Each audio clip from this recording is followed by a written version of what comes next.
portion discussed the mitzvah of destroying the nation of Amalek. The beginning of this week's portion, Parshas Savo, discusses, Shmuel, what have we been discussing the last 20 minutes? The mitzvah of Bikurim. So, very simple. What is the juxtaposition? What is the connection between Amalek, which concludes last week's portion, and the mitzvah of Bikurim, which is the beginning of this week's portion? Before I tell you the Nachlas Tzvi's answer, anybody out there want to take a shot at this? Menachem, Shmuel? Max not here tonight. Anybody? First, you have to explain to the audience what Bikurim is. We could do that. We did that in the last year. Again, all I'm asking Shmuel is to answer my question, not for other comments. Okay, no, I don't want to put you on the spot. So, very, very, very drushy, very interesting idea that I'm going to share with you right now. We say in the Mikra Bikurim, in the Pasha of Bikurim, that the fellow says when he brings these first fruits to the Kohen in the Beis HaMikdash, one of the things he says is Arami Oved Avi, that Lavan tried to destroy the Jewish people. Who's another person that tried to destroy the Jewish people? Chas v'shalom? That was Amalek. The Medrash tells us that Amalek got together with the other nations and they said, we got to do something about the Jewish people business. Someone's got to start up with them. And then Amalek said, okay, I'll do it.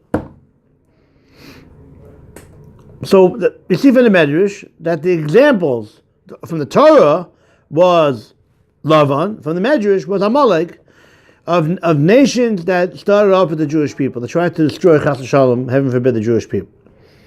Now, the Alshach, one of the classic commentaries on the Torah, tells us a very interesting idea. What's this whole idea of Bikurim? Person shouldn't think, my strength, my ability, my gardening expertise is what brought these produce to fruition.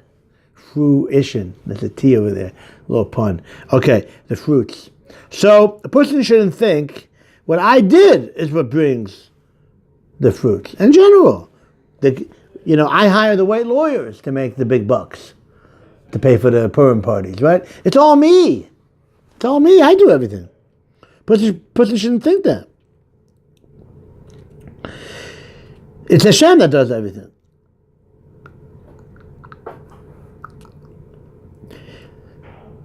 That's hinted to in the pasuk. When the pasuk says, "Asher tavi me'atzecha." Pasuk, yeah, "Asher tavi me'atzecha," meaning a person. You think you're the man. Atzecha. It's you. It's your land. No. Tavi me'atzecha. No. It's not your land. It's not your land. It's Hashem's land. Hinted to in the pasuk. It's Hashem that gave you the land. It's not Atzecha. Tavi me'atzecha. You bring this idea of your land, and you get rid of that. It's not your land. It's Aretz Asher Hashem Elokecha Notznein Lach. So a person might think, how can I think that it's Hashem's?